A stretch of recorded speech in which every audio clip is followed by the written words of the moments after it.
vous avez son ADN, vous avez une très forte connexion. Donc quand votre mère vous dit quelque chose, croyez-moi que Dieu l'utilise puissamment pour parler à travers elle. Il y a des choses qu'elle va savoir même qu'un pasteur ne pourra pas vous dire, qu'un homme de Dieu ne pourra pas vous révéler. Mais c'est ce que votre mère vous dit, surtout si elle est en Christ. Écoutez attentionnément. Ouvrez grand vos oreilles. Parce que votre mère, là, quand elle vous dit quelque chose, il faut vraiment écouter.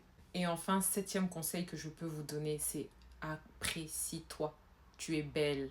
Tu es magnifique. Dieu t'a créé à son image. Est-ce que tu réalises? À son image.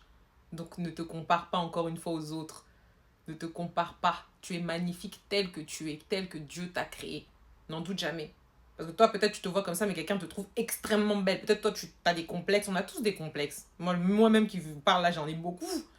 Mais j'ai appris avec Dieu à apprécier mon corps, à apprécier mon physique. Et vraiment, je peux vous dire que quand tu le fais, quand tu apprends à t'apprécier, quand tu overpasses tes complexes, je te dis que tu vis tellement mieux en fait. Et puis tu as confiance en toi et tu vas oser faire des choses que quand tu n'as pas confiance, tu vas pas le faire. Parce que tu n'aimes pas forcément ton physique. Aime-toi tel que tu es. Ton corps, c'est le temple de Dieu. Ne l'oublie jamais. Jamais. Et si je vous dis ça, c'est parce que Dieu a tellement fait dans ma vie en même pas 2 ans.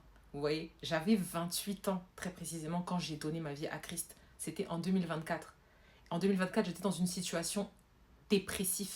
J'étais dans une situation où je n'allais vraiment pas bien mentalement. Et ma vie, je ne voyais pas le bout, je n'avançais pas. J'avais pas de permis de conduire. J'avais pas fini mes études, j'avais qu'un bachelor. J'étais dans une relation extrêmement toxique. J'étais sur le point de me marier, ça s'est fini en catastrophe.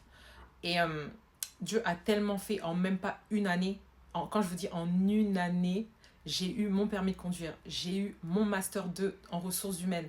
J'ai pardonné même mon père. Je parlais pas à mon père. J'ai guéri de cette relation toxique. En fait, voilà, Dieu a tellement accompli et c'est que le début. J'ai lancé mon business. J'ai créé mes bijoux. Je crée mes bijoux. Vous voyez ce que je veux dire? Dieu nous dit même dans sa parole, quand tu lui fais confiance, qu'il remplacera les années que la sauterelle a dévorées. Donc, ça veut dire Dieu, il est capable de tout dans ta vie. Mais suis-le, fais-le confiance, toujours. Voilà. J'espère que ça vous a édifié, j'espère que ça a reboosté quelqu'un qui avait besoin d'entendre ces conseils. Je vous fais plein de bisous. Et be blessed. Que Dieu vous bénisse.